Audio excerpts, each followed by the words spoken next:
You ever wonder how a drummer on tour sets up his kit night after night exactly the same? Or maybe how a drum tech sets up a kit for somebody other than himself and gets it right every night consistently, like that's his job?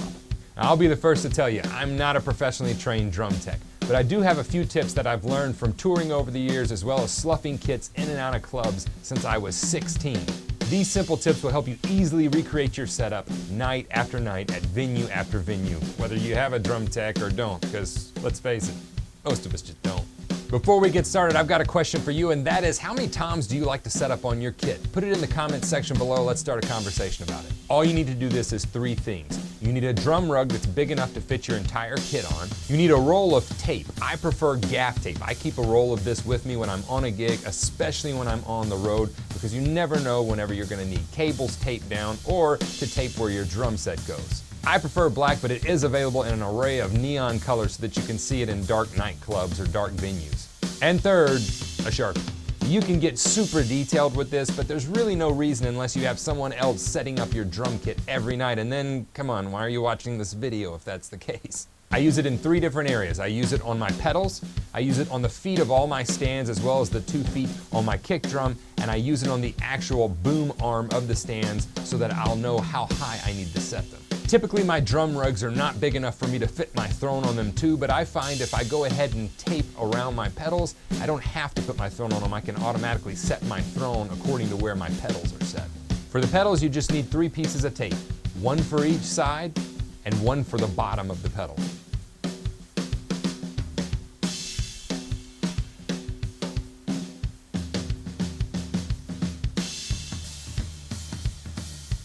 They don't have to extend the length of the pedal. If you get the end of the pedal set right, the rest of it's gonna just fall in place. I've got a large roll of gaff tape. They sell them in smaller rolls, but I keep a large one for taping down cords and whatnot in the studio. I prefer gaff tape because it sticks to just about anything and doesn't leave the residue that duct tape does. If you have a large roll of tape, don't worry, you can use it in thin strips. Just take it and tear it down the middle and make a thinner strip. For the cymbal stands, I tear off a really small square and put 1 under each foot of that stand. Some guys do X's, but I really don't like the tape to show. So once my stands are set, I like it to be invisible, and doing a small square allows for that to happen.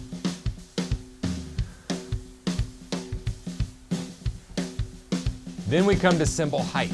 This is where some of you are gonna cringe because I'm actually gonna mark on my cymbal stand. Now, you can use tape if you have enough room inside that cymbal stand sleeve for it to recess. I find that a lot of stands don't have enough room within the sleeve itself, and so the stand starts getting stuck or the tape comes off inside there whenever you're trying to collapse it. So a simple solution for me is I use a permanent marker. Now, I don't go making a huge mark. 1 small dash will do. You just need a mark so you can know how high to raise that. Some guys will even just put a very small dot. Don't worry, there's a lot of cleaners that you can pick up at any general hardware store that will get this off of the stand once you're done marking it or you have a new setup. And that's it. Doing those 3 small steps will allow you to recreate your setup every time, no matter the venue. If you dig this video, give it a thumbs up and share it with a drummer you think it could help.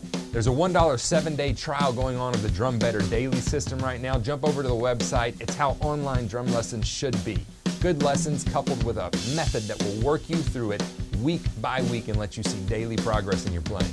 Tune in here every Monday, Wednesday, and Sunday for new uploads. Jump on the email list to get free tips every week and keep up with all that's going on the website. You can hang out with me on Facebook, Twitter, Instagram, or here on YouTube. But regardless of what you do, I'll see you here in the next video. If you carry a large roll of gaff tape like I do, you'll need to just split it into smaller strips. You can do that by splitting it down the middle. It tears easy enough. I'm lying to you. It doesn't, come on. Really?